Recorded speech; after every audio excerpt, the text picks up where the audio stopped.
আল্লামা সাঈদী তুমি মরণি, শহীদ হয়েছ তুমি এটাই জানি, শহীদ হয়েছ তুমি এটাই জানি।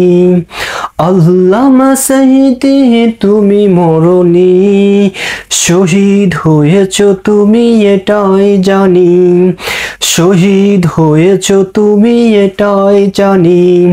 কারাগারে কাটালে 13টি বছর, বাতিল কেঁপেছে তোমায় দেখে থর থর। কারাগারে কাটালে 13টি বছর, বাতিল কেঁপেছে তোমায় দেখে থর থর।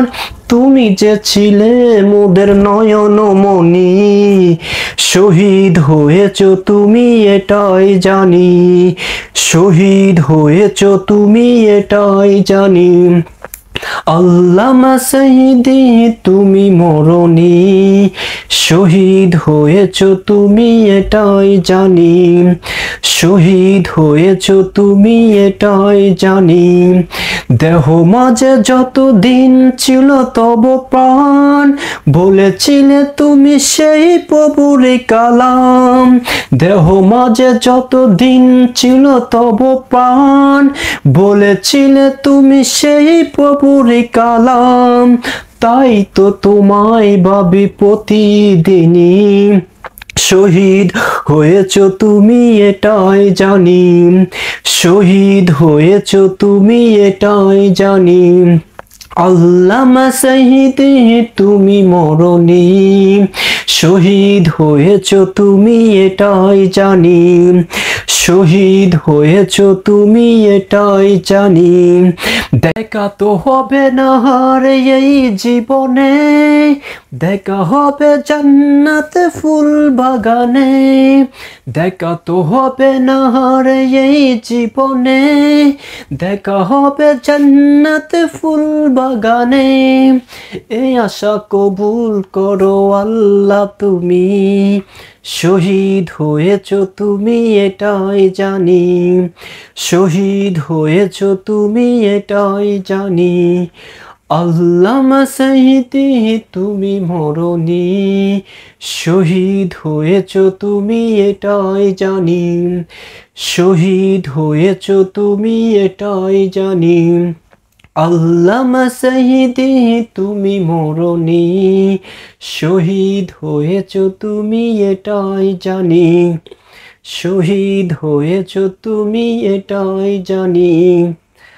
আমাদের আল্লামা দেলাওয়ার হোসেন সাঈদী সাহেব তিনি যে স্বপ্ন দেখেছেন, ইনশাআল্লাহ আমরা বেঁচে থাকতে আমরা আল্লামা দেলাওয়ার হোসেন সাঈদী সাহেবের স্বপ্ন আমরা পূরণ করব।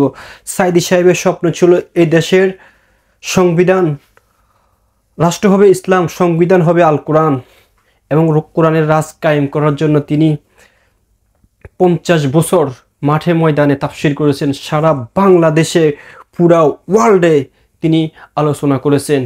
আমরা ইনশাআল্লাহ আমরা ওনার স্বপ্নকে আমরা বাস্তবায়ন করবো ইনশাআল্লাহ, যেই কোনোভাবে হোক। আমরা এই দেশ মুসলমানদের দেশ, এই দেশ 90% মুসলিম, আমরা 90% মুসলিমের দেশে আমরা কোরআনের রাজ কায়েম করবো ইনশাআল্লাহ। আমাদের আল্লামা সাঈদী সাহেব যে স্বপ্ন দেখেছেন, ইনশাআল্লাহ সেই স্বপ্ন আমরা বাস্তবায়ন করব ইনশাআল্লাহ, ইনশাআল্লাহ। আপনারা দেশবাসী সবাই বাংলাদেশ জামাত ইসলামকে সাপোর্ট করবেন।